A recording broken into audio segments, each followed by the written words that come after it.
పాడేరు మోదకొండమ్మ అమ్మవారి ఆలయంలో రాత్రిపూట ఒక వింత పులి కనిపిస్తుందన్న విషయం మీకు తెలుసా?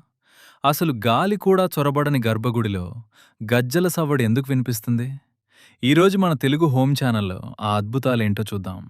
ఒకవైపు పచ్చని కొండలు, మరోవైపు అద్భుతమైన ప్రకృతి. ఆ ప్రకృతి ఒడిలో వెలిసిన ఉత్తరాంధ్ర ఇలవేల్పు పాడేరులోని మోదకొండమ్మ అమ్మవారు. మహిషాసుర సంహారం సమయంలో ఆదిపరాశక్తికి మోదకొండమ్మ అమ్మవారు సహాయపడిందని పురాణాలు చెప్తున్నాయి. బ్రిటిష్ పాలనలో కూడా అమ్మవారి మహిమలు ఉండేవని పెద్దలు చెప్తారు.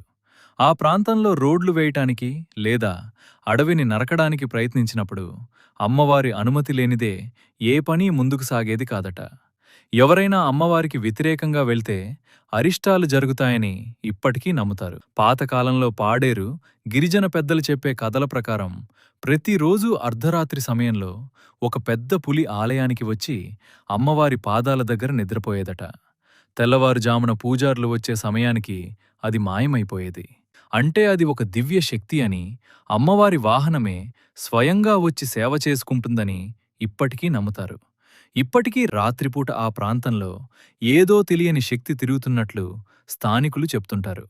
రాష్ట్ర ప్రభుత్వం నుండి గిరిజన జాతరగా గుర్తింపు పొందింది పాడేరు మోదకొండమ్మ ఉత్సవం. మీలో మోదకొండమ్మ అమ్మవారిని దర్శించుకున్న వారుంటే జై మోదకొండమ్మ అని కామెంట్ చేయండి. నెక్స్ట్ ఏ ఆలయం గురించి తెలుసుకోవాలనుకుంటున్నారో కూడా కామెంట్ చేయండి. మరిన్ని ఆసక్తికరమైన వీడియోల కోసం మన ఛానల్ను సబ్స్క్రైబ్ చేసుకోండి.